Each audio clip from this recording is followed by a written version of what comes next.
Oi gente, meu nome é Mariana e hoje eu vim aqui falar com vocês sobre os livros que eu li nesse terceiro trimestre do ano. É isso mesmo. Eu fiz um vídeo ranqueando os livros que eu li no primeiro trimestre. Aí o vídeo do segundo semestre eu achei que ficou faltando porque eu só fiz a tag dos 50%, que é uma tag onde eu falei sobre vários livros que eu li no primeiro semestre como um todo, né? Mas eu não falei especificamente dos livros que eu li no segundo trimestre, né? Mas passou, né? Enfim, próximo ano eu tento ser melhor.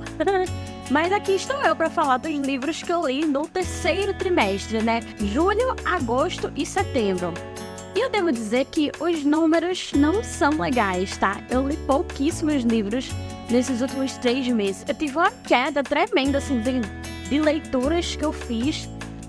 Começando, acho que no final de junho pra julho e tal, eu li poucos livros realmente. No total, em 2023, eu li 42 livros, no total. E aí, de acordo com o meu Scooby, que é o único lugar onde eu tô anotando as coisas que eu leio, porque eu desisti da vida de anotar qualquer coisa.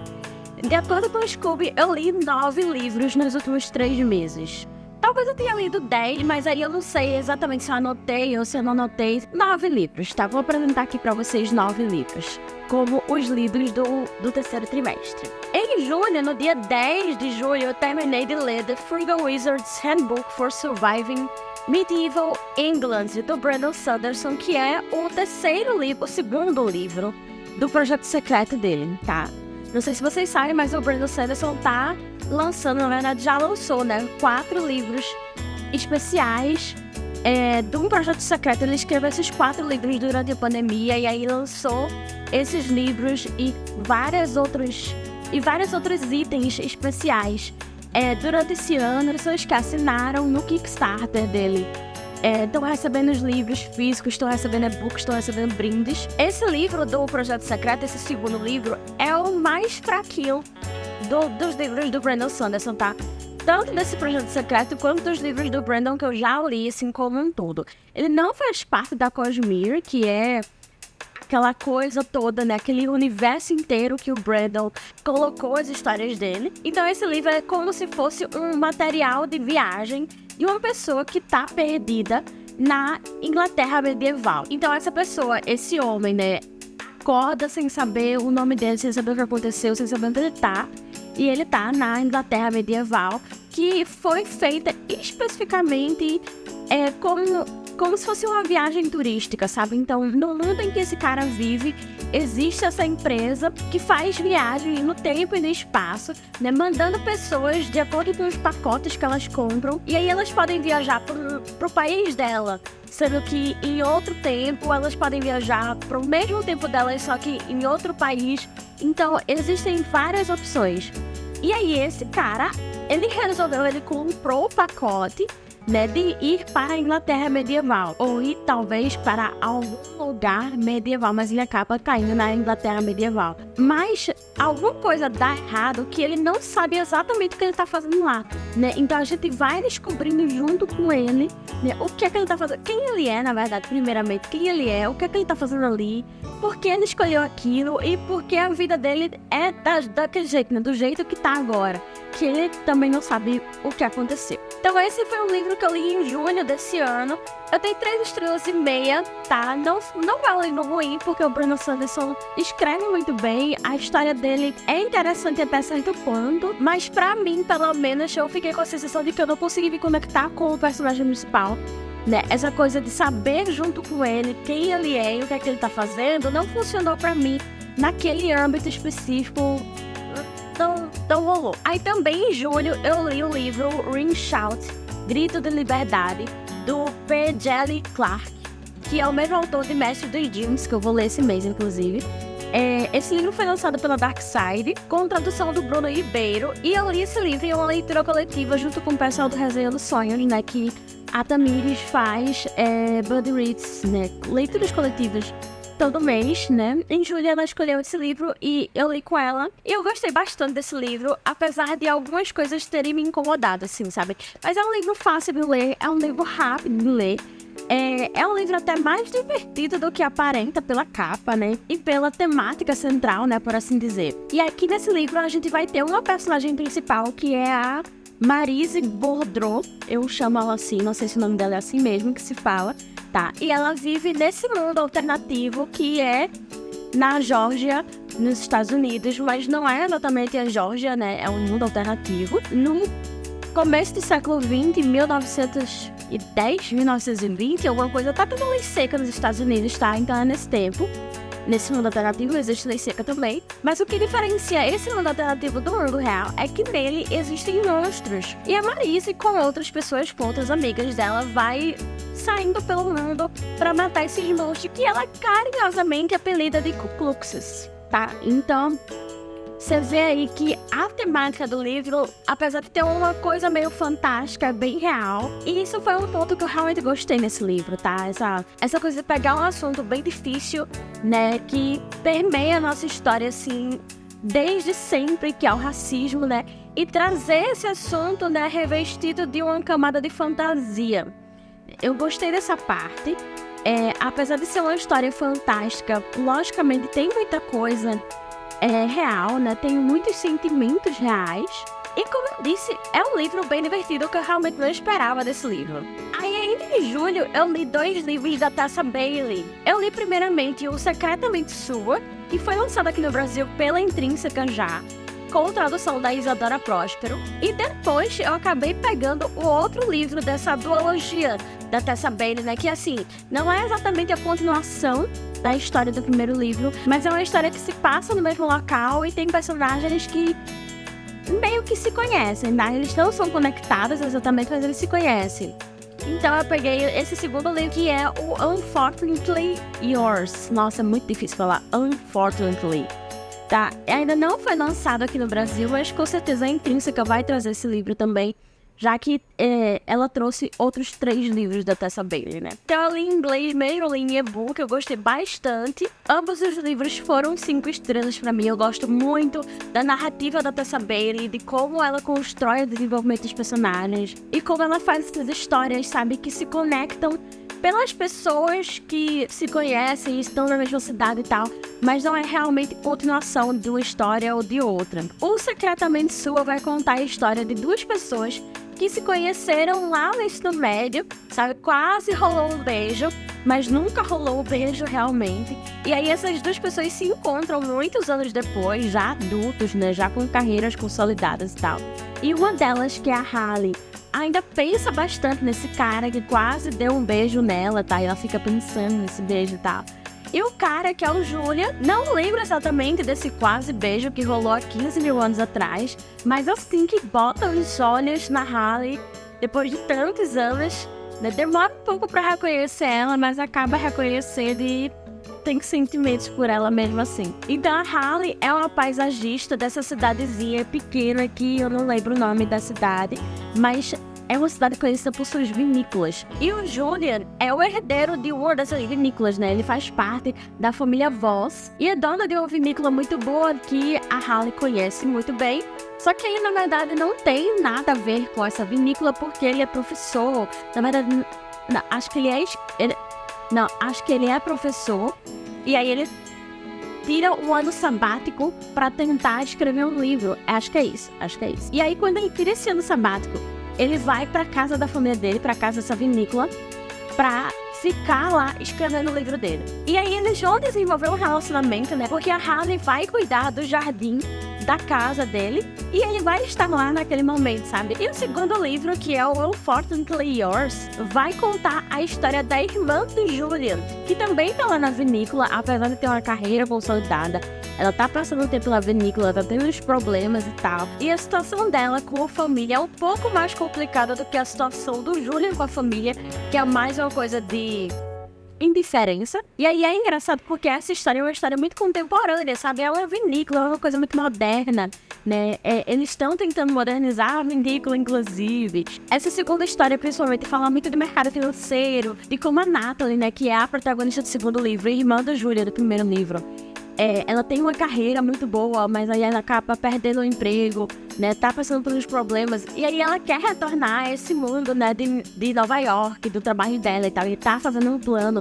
Mas primeiro ela tem que ficar um pouco sozinha, solitária, na casa da família, bebendo muito vinho.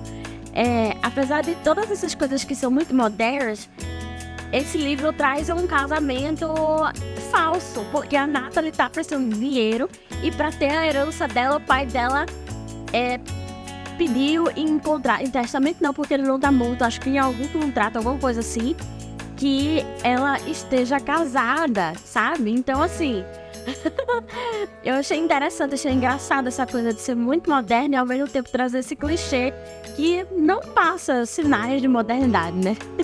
Então a Natalie vai se casar rapidamente e com o contrato com esse cara que é o August Cates, que ele tá tentando ter uma vinícola própria dele, só que ele é horrível nisso. E aí ele já sente uma atração pela Natalie desde o começo, sabe?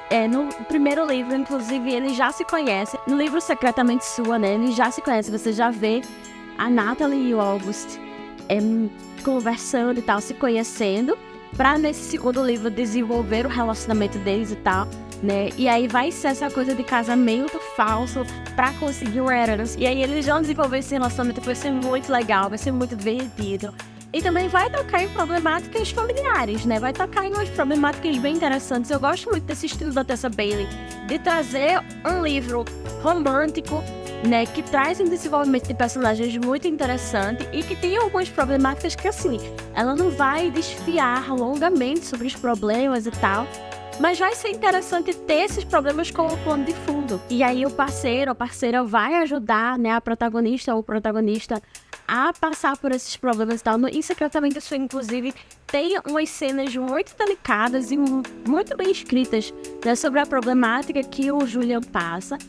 Então, eu gostei muito desses dois livros, assim como eu gostei dos dois livros anteriores da Tessa Bailey que eu já tinha lido. Como eu disse, eu li esses 3 livros em julho. Em agosto eu não li quase nada, gente. Assim, tipo, eu li um livro em agosto e eu me arrastei agosto inteiro com ele. Eu comecei a ler Na Casa dos Sonhos, da Carmen Maria Machado, no começo de agosto, né? Também foi leitura coletiva com o pessoal do Resenha Sonhos da Tamires. E eu me arrastei com a leitura desse livro. Me arrastei. Apesar do nome, a Carmen Maria Machado não é brasileira, tá? Então esse livro foi traduzido pela Ana Guadalupe. E apesar de eu ter me arrastado agosto inteiro pra ler esse livro virou um favorito.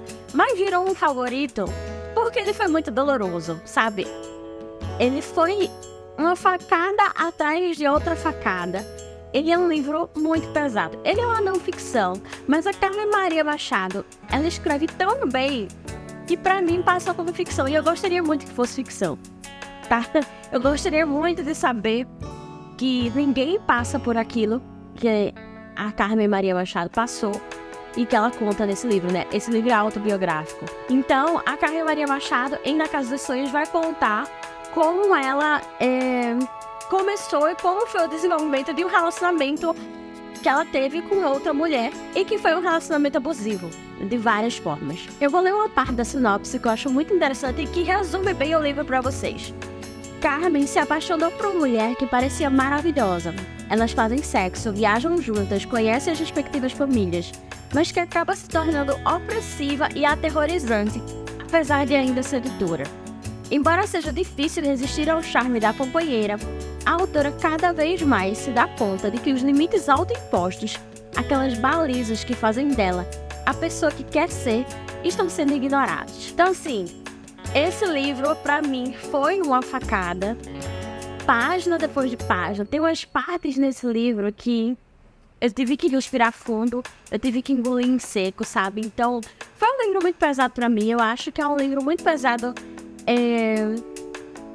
para muitas mulheres, talvez eu possa dizer isso, infelizmente. Apesar de ser um livro que trata sobre um relacionamento homoafetivo, pode facilmente caber numa relação heterossexual, tá? Então, assim, foi muito difícil. Eu acho que em agosto eu não estava no clima de ler tanto. E o fato de ter lido esse livro, né, porque foi um compromisso que eu fiz com a Buddy Read da Tamires, né, o fato de eu ter que ler ele só piorou essa ressaca literária que eu tava, sabe? Ele não é um livro difícil de ler, assim, ele não tem uma narrativa difícil, sabe? A Carmen faz capítulos curtos, ela escreve muito bem. Eu que não sou leitora de não ficção, como eu disse pra vocês, eu achava que era um livro de ficção, porque ele passa muito rápido, exceto nas partes em que eu tinha que parar e me concentrar muito, né, por causa da facada, por causa do soco no estômago, sabe, do que ela tava contando, né. Apesar disso, é um livro muito fácil de ler, a narrativa dela é muito fluida, muito dinâmica, tá, então é um livro muito bom, foi um favorito, assim, do ano, da vida. Esse livro não tem sentimentos que eu gostaria de reler, mas eu quero manter ele na minha estante para lembrar, para pensar naquelas palavras dolorosas, naquelas situações dolorosas, sabe? Então, esse foi o único livro que eu li em agosto, a duras penas eu li esse livro em agosto, né? Aí, no começo de setembro, eu fui pra Bienal, e quando eu voltei da Bienal, eu comecei a ler Amor às Causas Perdidas, da Paola Alexandra.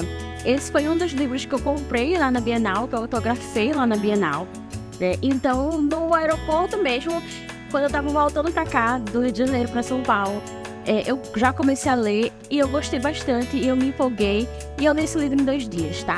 Eu gostei muito. É uma leitura típica Paola Alexandra, sabe? Esse é o primeiro romance contemporâneo que a Paola escreve, mas assim, a essência dela tá toda nesse livro, tá? Os outros 2 livros que ela escreveu foram romances de época. Eu também já li esses 2 outros livros, eu gostei bastante. E eu gostei muito de Amor às Causas Perdidas. Esse livro foi contar a história de Laura, que é uma mulher que tá se sentindo totalmente sem chão por ter percebido que as pessoas mais importantes da vida dela estavam mentindo para ela, tá? Então, ela fica sem chão, ela acaba o noivado dela, ela para de falar com os avós, que foram as pessoas que criaram ela, e ela passa a questionar toda a existência dela no mundo, tá? E aí a gente vai conhecer tanto a Laura com esses problemas familiares dela, quanto as pessoas que vão ajudá-la a passar por esse momento, né, que parece não ter fim na vida dela. É um livro muito dramático, é um livro muito reflexivo, tem umas partes divertidas também, porque apesar de tudo é a vida, né? Existem altos e baixos, a Laura tá no momento de baixa, mas os amigos dela vão ajudar ela a passar por isso e tudo. Então é uma leitura muito fofa, é uma leitura que deixa você com o coração quentinho, né? Deixa o coração um pouco quebrado no início, mas depois ele vai se ajustando. Então, eu gosto muito da narrativa da Paola Alexandra, eu gostei muito desse livro, e eu gostei principalmente das várias referências a engenheiros do Havaí. Aí em setembro, eu acho que eu voltei à minha skin leitora, sabe?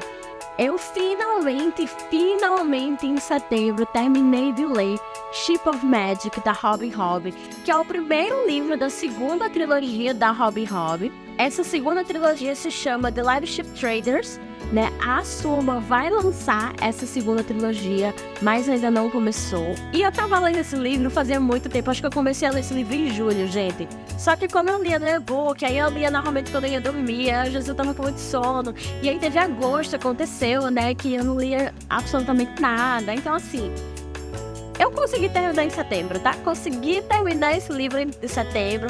Tô pra começar o segundo livro da trilogia. Deixa eu ver se eu consigo explicar rapidamente sobre o que é esse livro. Nesse mundo de Ship of Magic, existe um tipo de madeira que faz um tipo de navio, né? Que eles falam com as pessoas, eles têm uma ligação específica com a família a qual eles pertencem, assim.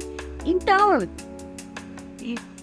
tem esse navio, né, que ele acorda em algum momento e ele fala, tá? Ele fala.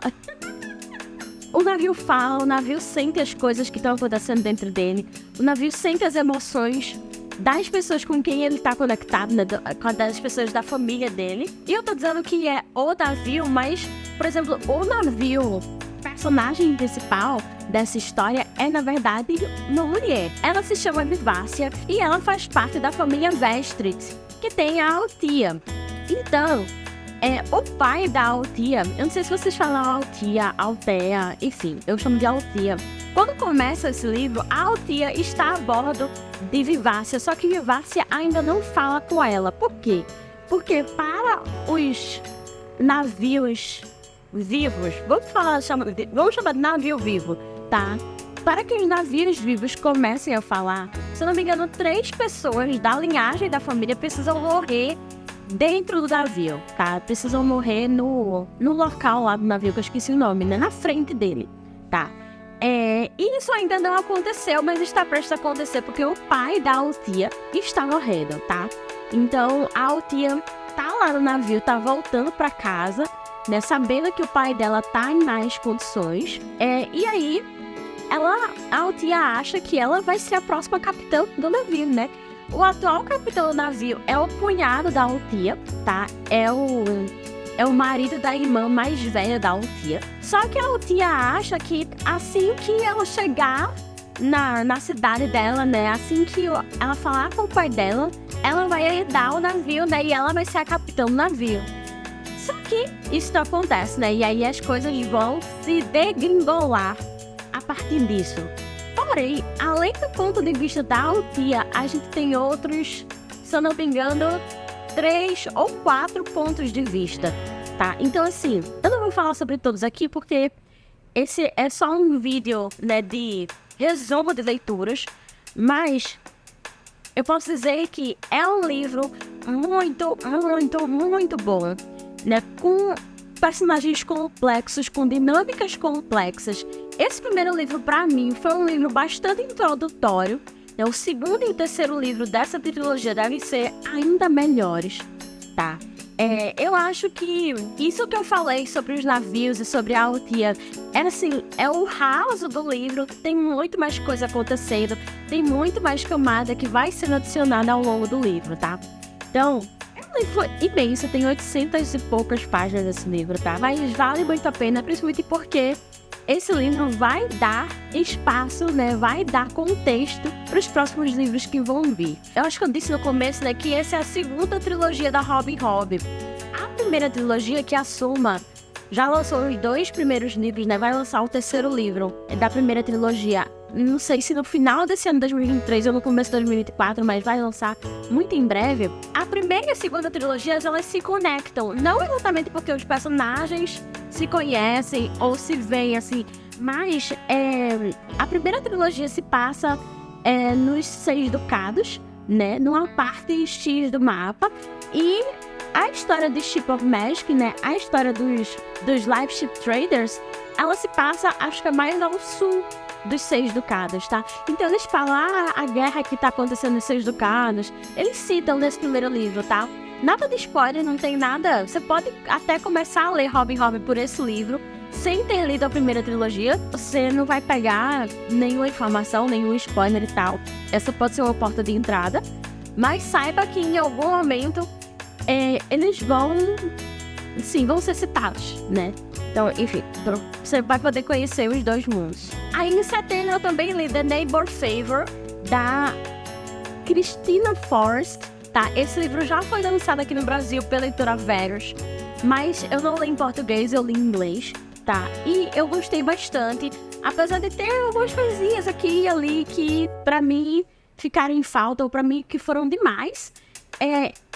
É muito legal, é uma história bem nerd, assim, sabe? É um romance entre uma mulher que trabalha com livros, que ela é assistente editorial, que ela tá tentando subir na vida, ela quer trabalhar com livros infantis, mas atualmente ela trabalha com não ficção e ela não gosta, mas assim, ela tá dentro do mercado, sabe? E o outro personagem desse livro é um escritor que prefere se manter anônimo, tá? Ele fez um grande sucesso, só que aí deu alguns problemas com a publicação dele e tal, mas aí ele vai ver se continua ou não escrevendo. E, obviamente, pelo título, né, eles são vizinhos. E a Lily, que é a personagem principal, né, ela é super fã do Nick, que é o escritor, o vizinho, e ela não sabe que ele é o escritor, porque ele é anônimo, né? Não tem o nome real dele no livro, não tem foto dele no livro, tá? E assim, eu acho que mais do que ter gostado desse plot central, eu gostei dos detalhes que a autora colocou, né, para formar os personagens, né? A Lily tem uma família grande, tem uma família muito unida, né? Tem duas irmãs que são bem diferentes dela e ela tenta ali, né, lidar com elas da melhor forma possível, mas não quer que elas ultrapassem certos limites, ela vai ter que construir esses limites. E ao mesmo tempo não é uma relação assim que elas não se gostam, elas se amam muito, sabe? Elas não têm problemas entre si, elas são uma família muito unida. E do outro lado a gente tem o Nick, que é uma pessoa totalmente não familiarizada com isso, né? Com essa dinâmica familiar muito boa, porque ele não teve isso. Então é muito interessante ver o desenvolvimento desses dois personagens, que obviamente, né, tem coisas em comum e tem coisas muito opostas, coisas muito diferentes. Então por isso que eu gostei bastante desse livro. Eu não dei 5 estrelas, ele não foi favoritado exatamente porque eu achei que a autora se cedeu demais em algum ponto, assim, e tal. Mas, no geral, foi uma história muito boa. E por fim, o último livro que eu li em setembro, né? O último livro que eu li, que eu terminei de ler até agora, né? Eu tô gravando esse vídeo no dia 3 de outubro. Então, não terminei nenhum outro livro depois desse, que foi Conversando com o Ex, da Rachel Lynn Solomon. Eu tava querendo ler esse livro há bastante tempo.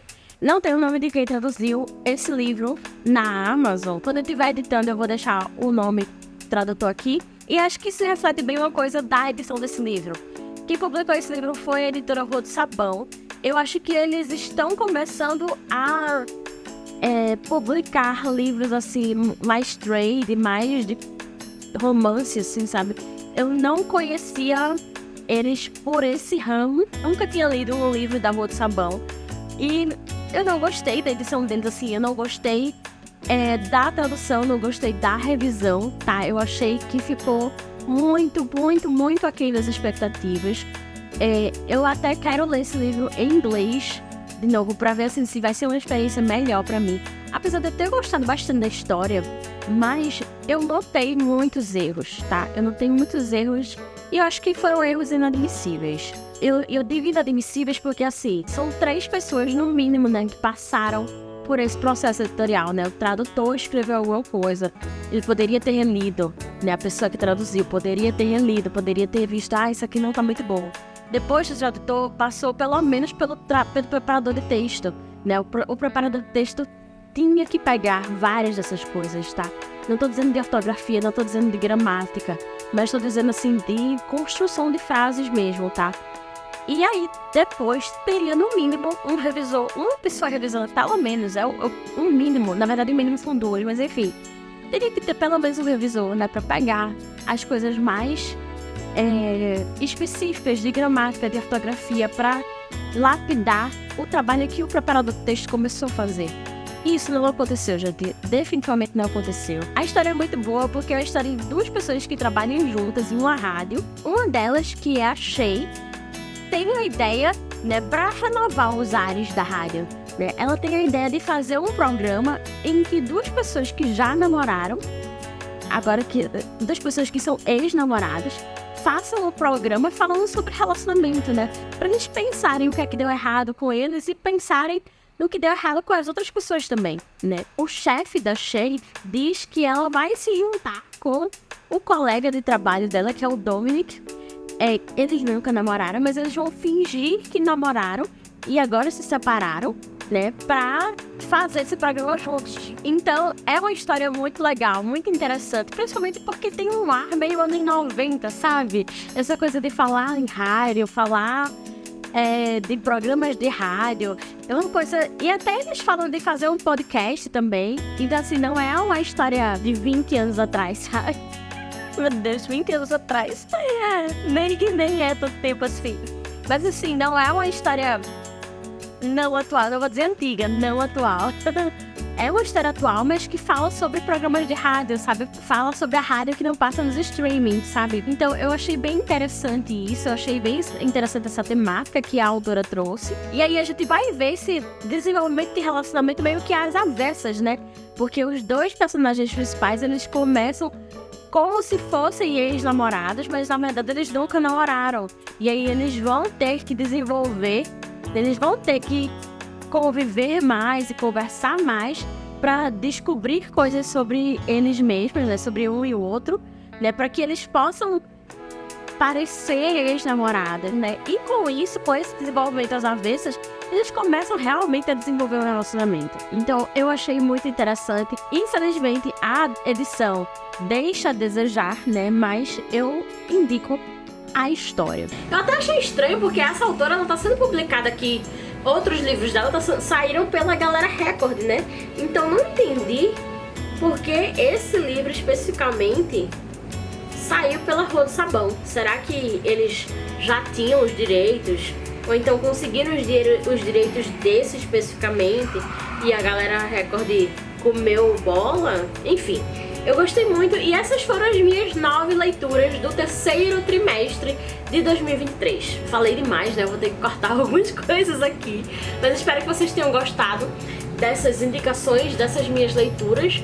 No final do ano eu volto aqui pra falar sobre as leituras do quarto trimestre. Então não se esqueça de se inscrever aqui no canal pra não perder nenhum conteúdo que vai vir por aí. E também não se esqueça de deixar seu curtir nesse vídeo se você curtiu esse vídeo. Então é isso, muito obrigada pela sua companhia e até a próxima. Tchau!